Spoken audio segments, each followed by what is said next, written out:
Let us start with a short story. Many years ago, in a small village called Kishanpur, lived two friends, Danu and Mishri. Danu's father worked on a fishing boat. Danu's mother sold the fish at the village market. Danu's parents were not interested in sending Danu to school. They wanted him to grow big and strong quickly to help them with catching and selling fish. Mishri's parents worked as farm laborers on paddy fields. Mishri's parents wanted Mishri to study and make a good career for herself. So while Mishri started going to the village school, Danu spent all his time roaming around in the village. Mishri's parents took her to the doctor every time she was sick. Danu's parents could not afford good medical care for him, and he developed a chronic liver disease. In a few years, Mishri completed her schooling and went on to take a vocational course or training in computer applications. Danu, on the other hand, kept too sick to even get trained as a fisherman. Today, Mishri earns a good salary working in an office in a nearby city. Danu makes a meager living selling fish in the village market. Both Danu and Mishri came from the same village and from quite similar family backgrounds. So, why is Mishri's present situation far better than Danu's? The three things that made Mishri achieve a better position in life than Danu are education, good health care, and training. Uneducated, untrained, and unhealthy people like Danu are a nation's liability. Such people find it difficult to care for themselves and can do little for society. On the other hand, educated, trained, and healthy people like Mishri are an asset to the nation. These people not only make a good life for themselves, but they also contribute to the betterment of society. Education, good medical care, and training are the three investments that transform people into assets or resources. Such educated, healthy, and well-trained people constitute the human resource or human capital of a nation. India's rising population is often seen as a problem. It is considered a liability to provide such a large number of people with food, education, health care, and skills. However, the fact that an educated, skilled, and healthy population contributes tremendously to a nation's productivity is often overlooked. In fact, the investment made in educating and training people and providing them with health care is more than recovered by the higher productivity of a healthy, skilled workforce. Great importance is attached to resources like land and physical capital like money and machines. However, imagine what would happen to these resources without human capital. Without human capital, resources like land and machines would be of no use and just waste away. This is because human resources put other resources to productive use, and not the other way around. The difference that investment in education, medical care, and training makes to human resources is evident in all production sectors, including agriculture.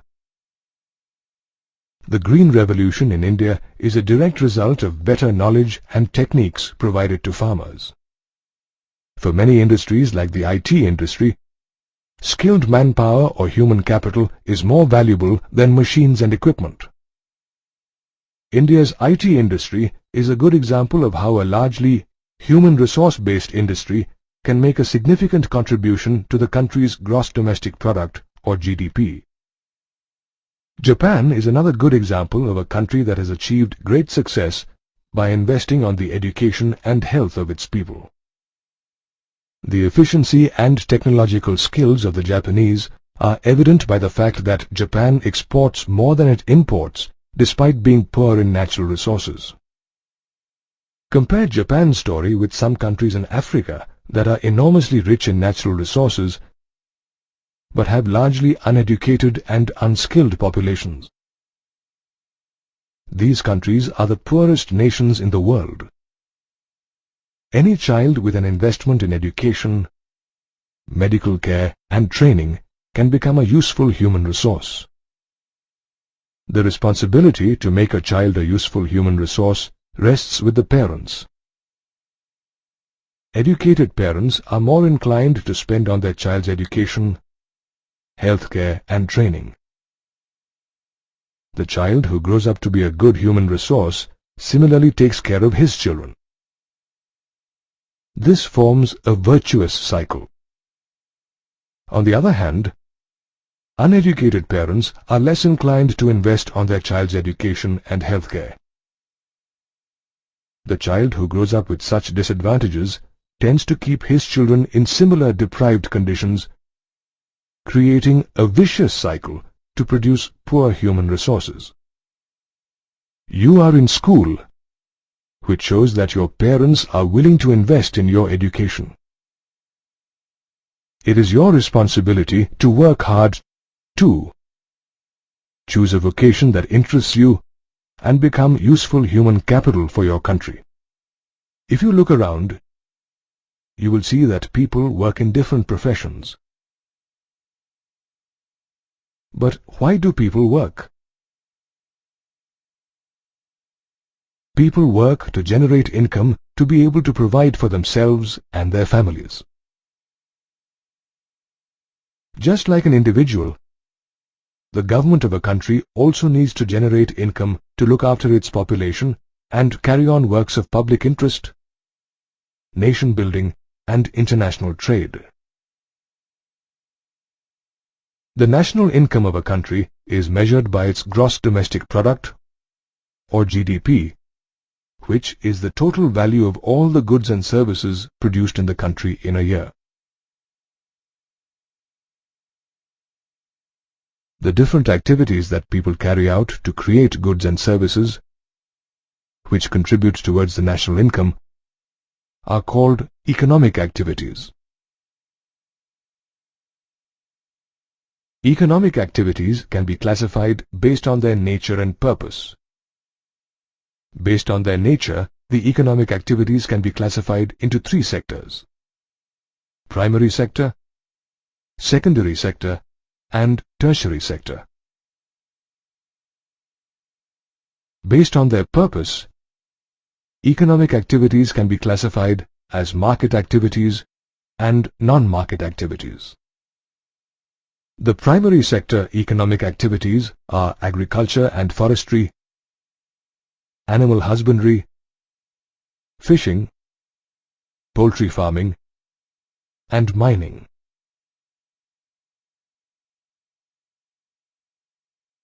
The secondary sector economic activities include quarrying or mining of stone slabs and manufacturing of goods.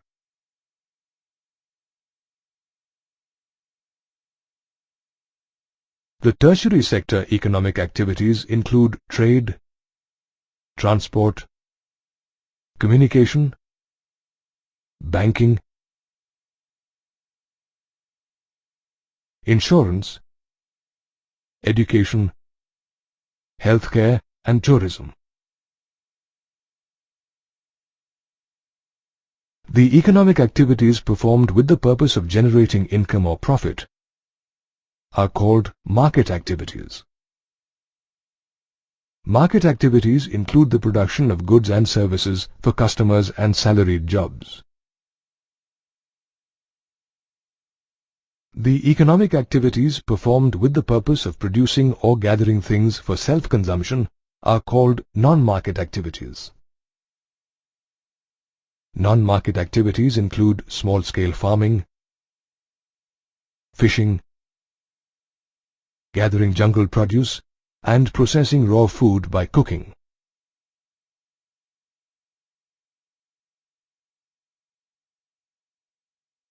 Note that agriculture is an example of both market and non-market activity. Agriculture on a large scale, where a farmer produces enough for himself and is left with a surplus to sell and make a profit, is a market activity. However, agriculture on a small scale just to feed the farmer and his family is a non-market activity. Now let us look at the kind of economic activities performed by men and women. These are a little different, as traditionally we have separate roles defined for men and women in a family. In our society, men are expected to go out and work to earn money and provide for the family. Women are generally expected to stay at home and look after household chores like cooking, cleaning, washing, and looking after the children. The men get paid for the work they do. Their work contributes to the national income. However, the women never get paid for the hard, back-breaking housekeeping work they do. Their work does not contribute to the national income. Times have changed now, though. Today, women also go out, work, and get paid just like men. How much a person can earn depends on his or her education and vocational skills. A large number of women with poor education and skills are employed in the unorganized sector doing manual labor like rolling incense sticks, making matches, and picking tea leaves. This has several disadvantages. The main disadvantages for women employed in the unorganized sector are less wages than men, low and irregular income, no job security and legal protection, and absence of basic facilities like maternity leave, medical care, and child care. However, women with higher education and advanced skills secure high-paying jobs as teachers, doctors, and administrative officers in the organized sector. In jobs in the organized sector, women get paid at par with their male colleagues and enjoy all the benefits of a secure job. In line with the modern Indian philosophy of providing equal opportunities to men and women, the highest public post of the President of India is occupied by a woman, Srimati Pratibha Devi Singh Patil. Education, healthcare, and training make a population an asset to a country. Thus, these are the three factors that determine the quality of a nation's population. Uneducated, untrained, and unhealthy people find it difficult to take care of themselves and can do little for society. Thus, they are a nation's liability. Why is education so important?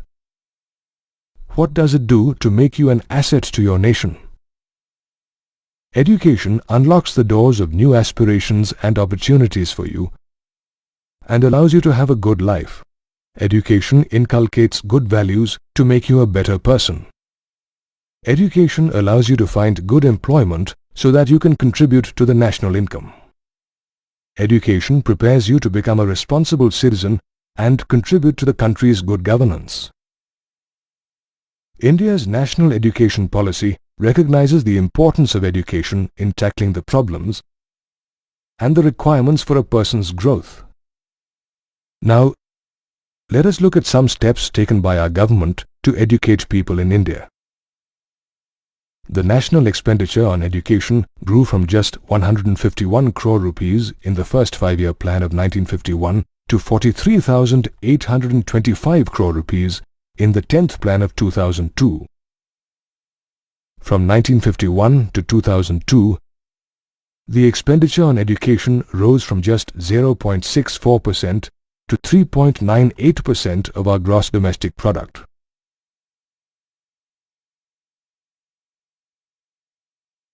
The government is in the process of establishing Navodaya Vidyalayas in every district of the country to provide universal access to education to all children, with special emphasis on girls. The central government has also launched the Sarva Shiksha Abhiyan in partnership with the state and local governments. This is a time-bound initiative to provide free, compulsory elementary education to all children between 6 and 14 years of age by 2010.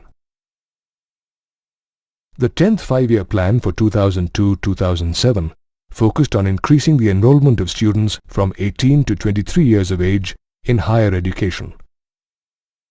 The 10th Plan also aimed to combine formal, informal and distance education to provide better access to education to students in all parts of the country.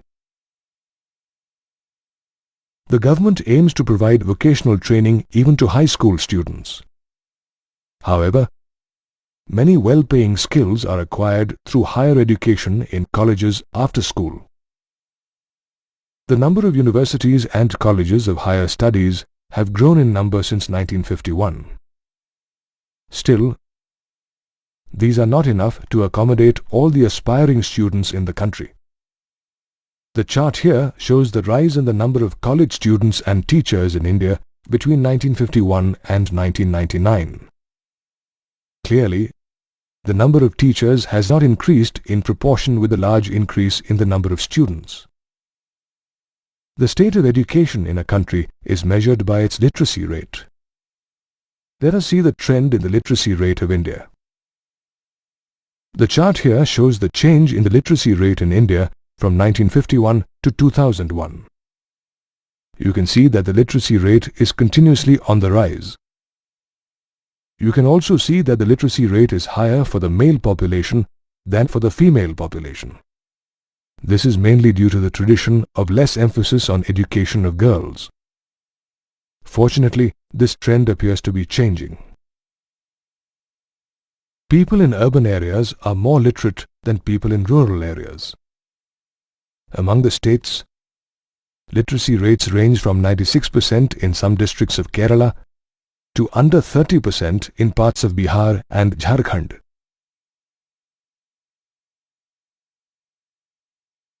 After education and training, let us move on to health. Why is staying healthy important for you? Good health allows you to fight illness and perform to your full potential. Good health allows you to work more efficiently and be an asset for the organization you work for. Besides career opportunities and growth, good health is important for your overall well-being as an individual. Our national health policy aims to make healthcare and family welfare programs more accessible to people and provide them with nutritional guidance with special focus on the poorer sections of society. There has been a tremendous increase in the number of healthcare institutions in India in the past few decades. Health sub-centers, primary health centers, and community health centers catering to the rural population have grown in large numbers. A good indicator of the increase in health facilities is the number of hospital beds available in India. Indian doctors are renowned the world over for their expertise. The pool of trained doctors and nursing staff has also increased in India, though there is still more requirement for such people. How do you judge the health of a population? The health of a population is indicated by parameters like its life expectancy, infant mortality rate, and birth and death rates.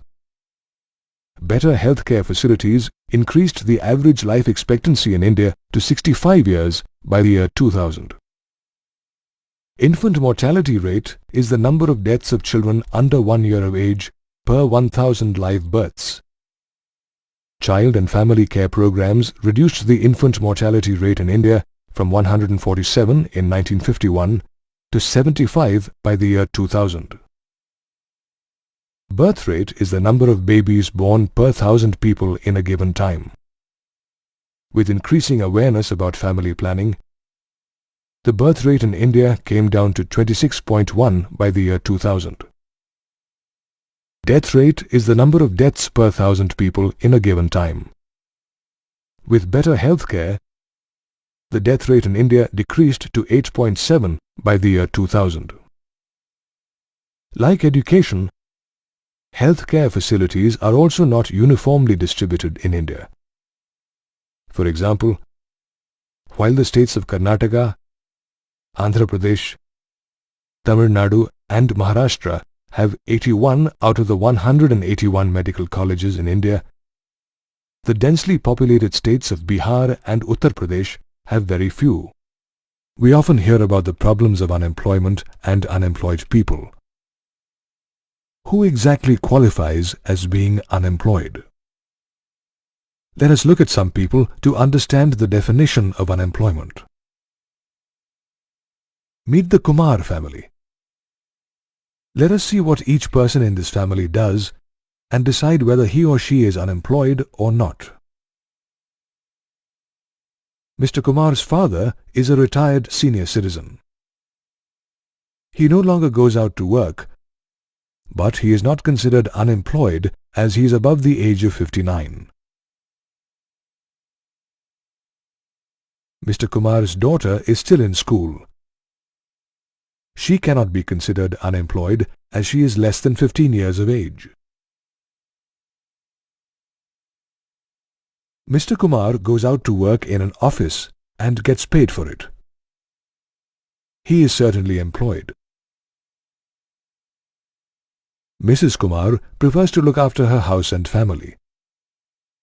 She willingly does not want to go out and work to earn. Thus, she also cannot be considered unemployed.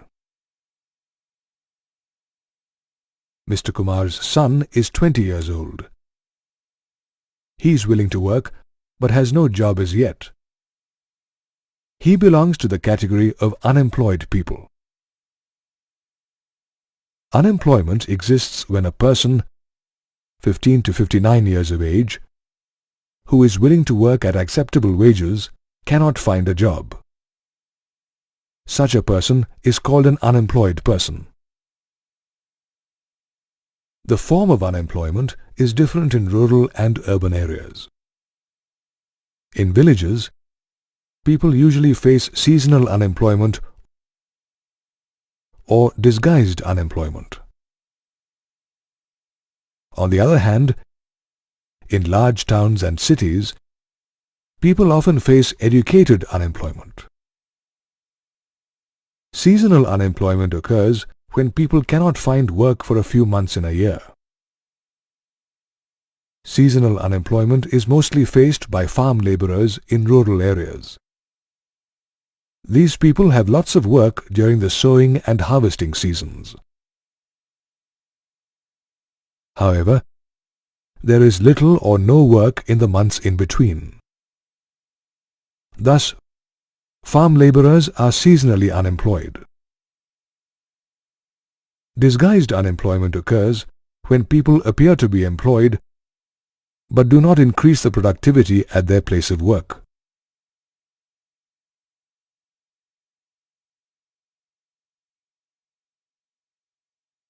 To understand disguised unemployment, let us visit Ramdin, a farmer who works in his field.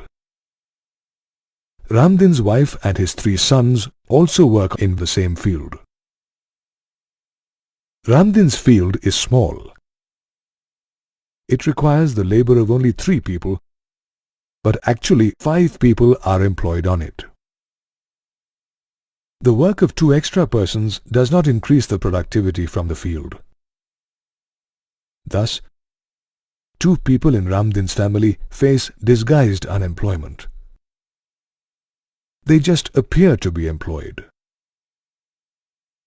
Disguised unemployment is easier to bear because each person has a share in the produce. However, this sharing does not improve the condition of the family.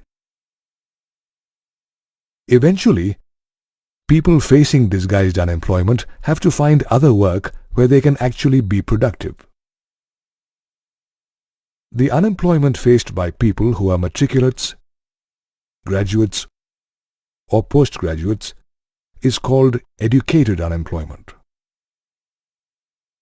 Studies suggest that there are more unemployed graduates and postgraduates than unemployed matriculates.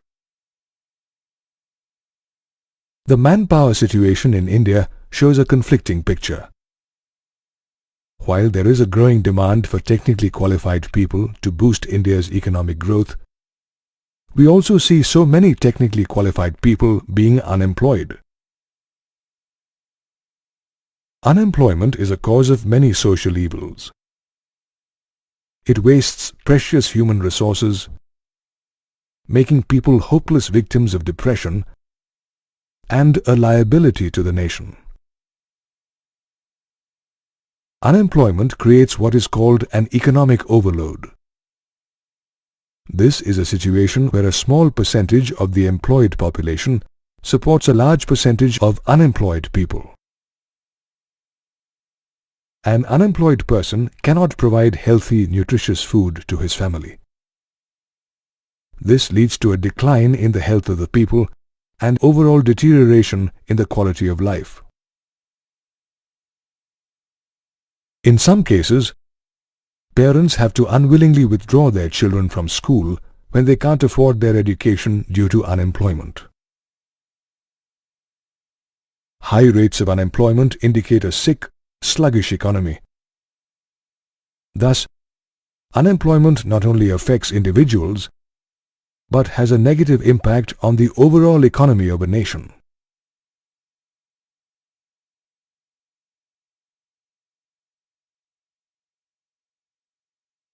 At 7.2%, the unemployment rate in India is comparatively low in the world.